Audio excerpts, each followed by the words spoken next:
ಹಿರಿಯ ನಟರಾದ ಉಮೇಶ್ ಅವರು ನಮ್ಮ ಜೊತೆ ಇದ್ದರೆ ಬನ್ನಿ ಮಾತಾಡ್ಸೋಣ. ಸರ್ ನಮಸ್ತೆ.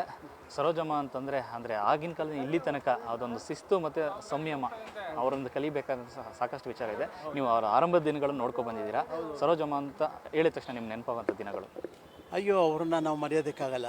ಯಾಕೆಂದರೆ ಅವರ ಪ್ರಥಮ ಚಿತ್ರ ಕಾಳಿದಾಸದಲ್ಲಿ ಪಾತ್ರ ಮಾಡಿದ ಹೊನ್ನಪ್ಪ ಭಾಗವತರ ಚಿತ್ರದಲ್ಲಿ, ಅದನ್ನು ನಾವು ಮರೆಯೋಕ್ಕಾಗಲ್ಲ. ಮತ್ತು ಆನಂತರ ಅಣ್ಣ ತಂಗಿ ರಾಜ್ಕುಮಾರ್ ಅವ್ರ ಜೊತೆ ಅಣ್ಣ ತಂಗಿ ಸಾಕಷ್ಟು ಚಿತ್ರಗಳಲ್ಲಿ ಪಾತ್ರ ಮಾಡಿದ್ರು. ಅದರಲ್ಲೂ ಭಾಗ್ಯವಂತರು, ಬಬ್ಬರು ವಾಹನ, ಒಂದೊಂದು ಚಿತ್ರಗಳು ಸಹಿತ ಮರೆಯೋಕ್ಕಾಗಲ್ಲ. ಕಿತ್ತೂರು ರಾಣಿ ಚೆನ್ನಮ್ಮ ಅವರು ಕನ್ನಡ ಚಿತ್ರರಂಗಕ್ಕೆ ಒಂದು ಅಪಾರವಾದ ಒಂದು ಒಳ್ಳೆಯ ಕೊಡುಗೆಗಳು ಕೊಟ್ಟಿದ್ದಾರೆ. ಅದನ್ನು ಮರೆಯೋಕ್ಕಾಗಲ್ಲ. ಆಮೇಲೆ ನಾವು ಅಭಿನಯಿಸಿದ ಕಥಾಸಂಗಮ ಚಿತ್ರದಲ್ಲೂ ಪಾತ್ರ ಮಾಡಿದ್ದಾರೆ. ಭಾಗ್ಯವಂತರು ಚಿತ್ರದಲ್ಲಿ ಪಾತ್ರ ಮಾಡಿದ್ದಾರೆ. ಅವರ ನಮ್ಮ ಒಂದೇ ಅಂಥ ಮಹಾ ದೊಡ್ಡ ನಟಿಯಾದರೂ ಸಹಿತ ಒಂದು ಇದಿತ್ತಲ್ಲ, ಡೌನ್ ಟು ಅರ್ತ್ ಅಂತ ಇದೆ, ಡೌನ್ ಟು ಅರ್ತ್. ಹಾಗೆ ಭೂಮಿ ತೂಕ ಅವ್ರು ಬಹಳ ಒಂದು ಎಷ್ಟೇ ದೊಡ್ಡ ಎತ್ತರಕ್ಕೆ ಬೆಳೆದಿದ್ರು ಸಹಿತ ಆ ಸಹೃದಯತೆ, ಸೌಹಾರ್ದ, ಸೌಮ್ಯತನ, ಸಹಜತೆ ಅವರಲ್ಲಿ ಯಾವತ್ತೂ ತಾಂಡವಾಡ್ತಾಯಿತ್ತು. ಯಾವಾಗಲೂ ನಗುಮುಖದಿಂದ ಮಾತಾಡ್ಸೋರು. ನೀವು ಮೊದಲ ಬಾರಿಗೆ ಭೇಟಿಯಾಗಿದ್ದು ಯಾವಾಗ ನೆನಪಿದೆಯಾ ಅಂತ? ನನಗೆ ಸಾಕಷ್ಟು ಸಾರಿ ಭೇಟಿಯಾಗಿದ್ದೆ. ಅಂದರೆ ಸರಿಯಾದ ಪರಿಚಯ ಆಯಿತು ಕಥಾಸಂಗಮ ಚಿತ್ರದಿಂದ. ಅಲ್ಲಿ ಅವತ್ತು ಕಥಾಸಂಗಮ ಚಿತ್ರ ಬಿಡುಗಡೆ ಆದ ದಿವಸ ಫಸ್ಟ್ ಡೇ ಮೀಟಿಂಗ್ ಇತ್ತು, ಪ್ರೆಸ್ ಮೀಟಿಂಗ್ ಇತ್ತು.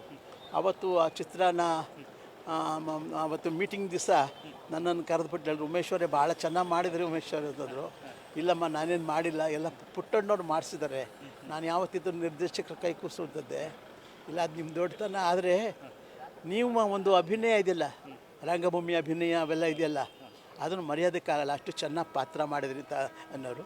ಅಷ್ಟೇ ಅಲ್ಲ, ಸಾಕಷ್ಟು ಸರಿ ನಮ್ಮ ಒಂದು ಚಿತ್ರರಂಗದ ಒಂದು ಯಾವುದೇ ಒಂದು ಸಮಸ್ಯೆಗಳಿಂದ ಬರೋರು, ನಮ್ಮ ಕನ್ನಡ ಚಲನಚಿತ್ರ ಕಲಾವಿದರ ಸಂಘಕ್ಕೂ ಬರೋರು, ಭೇಟಿಯಾಗೋರು. ಎಲ್ಲೇ ಇದ್ದರೂ ಸಹಿತ ರಾಜ್ಕುಮಾರ್ ಅವ್ರ ಮನೇಲಿ ಸಹಿತ ಒಂದು 2-3 ಸತಿ ಭೇಟಿಯಾಗಿದ್ದೇನೆ. ಅದೇ ಸೌಮ್ಯತೆ, ಅದೇ ಸರಳತೆ. ಅಂದರೆ ಯಾರು ಹೊಸಬರು ಹಳಬರು ಅಂತೇನಿಲ್ಲ, ಎಷ್ಟೋ ದಿವಸದಿಂದ ನಾವು ಪರಿಚಯ ಇರೋಂಗೆ ಮಾತಾಡಿಸ್ತಾಯಿದ್ರು. ಅವ್ರನ್ನ ಮರೆಯೋದಕ್ಕಾಗಲ್ಲ. ಮತ್ತು ಭೌತಿಕವಾಗಿ ಇವತ್ತು ನಮ್ಮ ಮುಂದೆ ಇಲ್ಲ, ಆದರೆ ಅವರು ನಮ್ಮ ಮನಸ್ಸಿನಲ್ಲಿ ಅಷ್ಟೇ ಇಡೀ ಕನ್ನಡ ಅಭಿಮಾನಿಗಳ ಎಲ್ಲರ ಮನಸ್ಸಿನಲ್ಲೂ ಸಹಿತ ಅವರಿದ್ದಾರೆ. ಯಾಕೆಂದರೆ ಅವ್ರು ಮಾಡಿದ ಚಲನಚಿತ್ರಗಳು ಒಂದಲ್ಲ ಎರಡಲ್ಲ, 106. ಈ ಚಿತ್ರ ಇನ್ನು 106 ವರ್ಷ ಇದ್ರೆ ಸಹಿತ ಅವರು ಇನ್ನೂ ಚಿತ್ರರಂಗದಲ್ಲಿ ಎಲ್ಲರ ಮನಸ್ಸಿನಲ್ಲೂ ಇರ್ತಾಳೆ. ಅಷ್ಟೇ.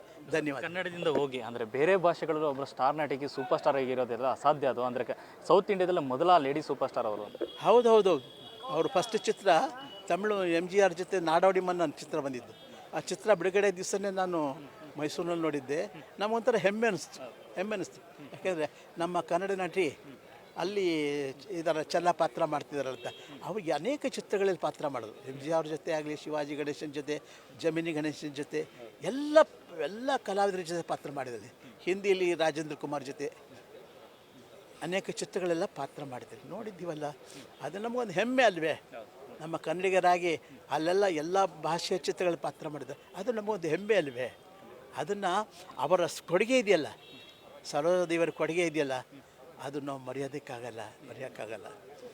ಇವತ್ತು ಅವರು ನಮ್ಮ ಭೌತಿಕವಾಗಿಲ್ಲ, ಆದರೆ ಅವರ ಆತ್ಮಕ್ಕೆ ಶಾಂತಿ ಕೊಡಲಿ, ಮತ್ತು ಆ ದುಃಖವನ್ನು ಭರಿಸೋ ಶಕ್ತಿನ ಅವರ ಕುಟುಂಬಕ್ಕಿರಲಿ ಅಂತ ನಾನು ಕೇಳ್ಕೊಡ್ತೀನಿ. ಧನ್ಯವಾದಗಳು. ಇದಿಷ್ಟು ಉಮೇಶ್ ಅವರ ಮಾತು. ಕ್ಯಾಮ್ರಾ ಪರ್ಸನ್ ಪ್ರಶಾಂತ್ ಜೊತೆ ಲೋಕೇಶ್ ಫಸ್ಟ್ ಬೆಂಗಳೂರು. ಪ್ರಸಿದ್ಧ ಸಿಗಂದೂರಿನ